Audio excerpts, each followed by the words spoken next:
अरे बच्चों अस्सलाम वालेकुम। आज के वीडियो में हम क्लास 5th एनवायरनमेंट साइंस पढ़ेंगे। जो आज का टॉपिक है वो है इग्नीज रॉक्स। तो आज हम इग्नीज रॉक्स के बारे में पढ़ेंगे कि इग्नीज रॉक्स कैसी बनती हैं और इग्नीज रॉक्स क्या होते हैं और कैसी बनती हैं।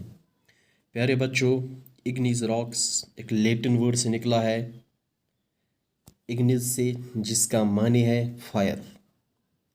ज़मीन के अंदर मौजूद लावा आतिश फीशां फटने की वजह से सतह ज़मीन पर आ जाता है।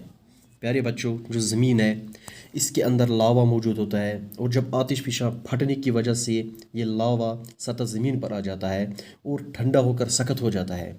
इस तरह लावा से बनने वाली जो लावा सतह ज़मीन पर आ जाता है आतिश फीशां फटने की वजह से, फिर ठंडा होता है, सख्त हो जाता है, फिर जो रॉक्स इस लावा से बनती है तो उन रॉक्स को इग्नीज रॉक्स कहते हैं।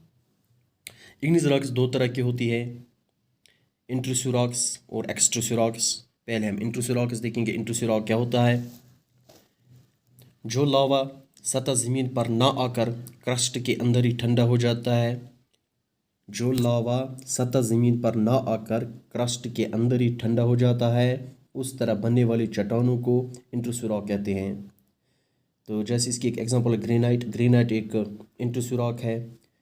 उसके बाद दूसरा एक्सट्रूसिव रॉक, इसके बरखिलाफ जो लावा सतह ज़मीन पर आकर हवा की मदद से ठंडा हो उस तरह से बनने वाली चट्टानों को एक्सट्रूसिव रॉक कहते हैं। यानी जो लावा सतह ज़मीन पर आता है, सतह ज़मीन पर आने के बाद ठंडा हो जाता है, सख्त हो जाता है, और जो फिर रॉक उससे बनती है, जो चट्टानें उससे बनती हैं, उसे एक्सट्रूसिव रॉक कहते हैं। एक्सट्रूसिव रॉक एक एग्जांपल है बसाल्ट, यानी बसाल्ट एक्सट्रूसिव रॉक है। इग्नीज रॉक बहुत सख्त, मजबूत और वज़न में भारी होती है। ज़मीन की ऊपरी तह यानी क्रस्ट का तकरीबन 95% हिस्सा इग्नीज रॉक्स पर मुश्तमिल है।